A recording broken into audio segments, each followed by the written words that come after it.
Olá, meu nome é Danilo Poleza Kokzik, eu sou perito contador desde 2015, eu vivo integralmente da perícia, minha renda principal vem da perícia desde 2015 e eu venho mais uma vez aqui no canal do Carreira em Cálculo para conversar contigo um pouquinho mais sobre o mundo da perícia. E hoje eu quero conversar contigo sobre as etapas de um trabalho de um perito judicial. Eu quero te falar de um passo a passo sobre como funciona cada etapa, cada fase do trabalho de um perito judicial. E eu quero que nesse vídeo você consiga entender um pouquinho mais sobre o trabalho dos peritos, entender um pouquinho mais sobre essa fase de perícia de um processo judicial. E para a gente ir direto no assunto, a primeira fase do trabalho de um perito, ela é simples, ela é o pedido da perícia. E sim, para existir uma perícia num processo judicial, é necessário que exista um pedido de perícia. Esse pedido pode vir das partes do processo, do autor, do réu, pode vir do Ministério Público ou até do próprio juiz, que pode chegar à conclusão de que, poxa vida, para eu conseguir julgar essa ação, eu preciso da opinião técnica, eu preciso da análise técnica de um perito especializado na matéria.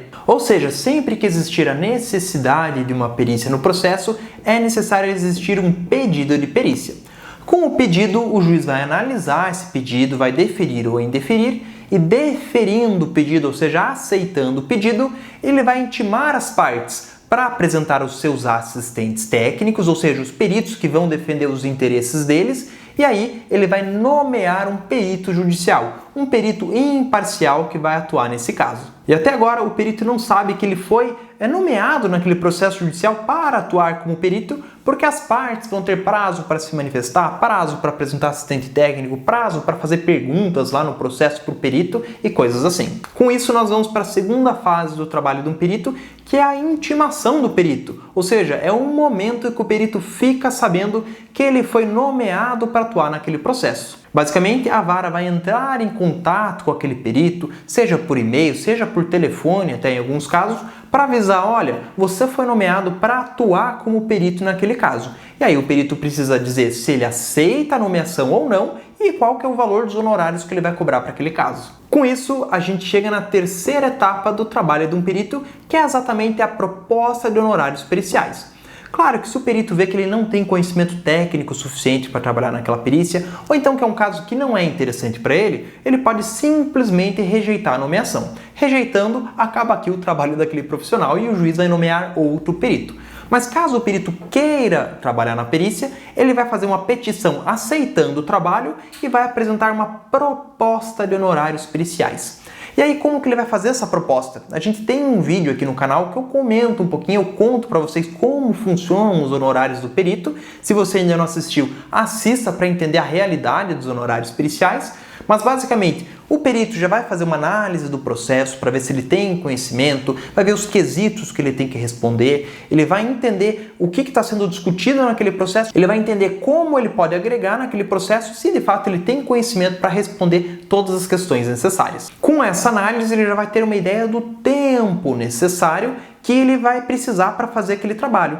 E aí, de acordo com o tempo necessário, ele vai fazer essa proposta de honorários dizendo quanto que ele vai cobrar para ser o perito daquele caso. Depois da apresentação da proposta de honorários, as partes vão ser intimadas para se manifestarem se concordam ou não concordam. O perito também pode defender os honorários, até que o juiz vai fixar os honorários do perito.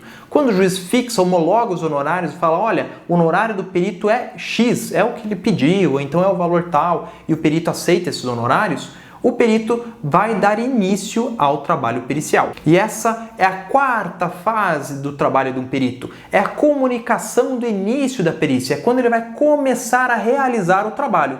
E quando ele faz essa comunicação do início da perícia, ele pode já pedir para o juiz para receber 50% dos honorários periciais, certo?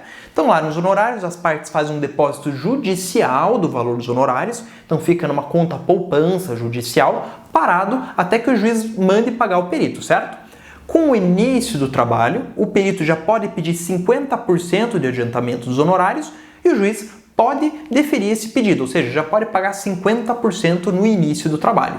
Dado início à perícia, o perito vai fazer todas as análises necessárias, vai responder os quesitos, se precisar de documento, vai pedir documento, enfim, vai fazer o trabalho dele em si. O laudo é basicamente onde o perito vai explicar as conclusões que ele teve, como ele chegou àquelas conclusões, vai explicar tudo certinho, vai responder quesitos, vai ser onde ele vai concluir o trabalho pericial. Com a entrega do laudo pericial, as partes vão ser intimadas para se manifestar sobre o laudo. E aí as partes com seus assistentes técnicos vão analisar as conclusões do perito e vão dizer: concordo, eu discordo, tem alguma incorreção, tem alguma coisa que o perito não analisou, e aí podem apresentar pareceres técnicos para discutir a perícia com o perito. Se as partes simplesmente concordarem com o laudo pericial, aqui acaba já o trabalho do perito. Mas caso haja alguma discordância, haja algum ponto que eles queiram discutir com o perito vai ser intimado para apresentar esclarecimentos sobre o laudo pericial. Então ele vai pegar, fazer análise do que as partes falaram, se faz sentido ou não faz sentido, e vai explicar e vai defender o trabalho. E aí que a gente cai na nossa sétima e última etapa do trabalho de um perito, que é o recebimento final dos honorários.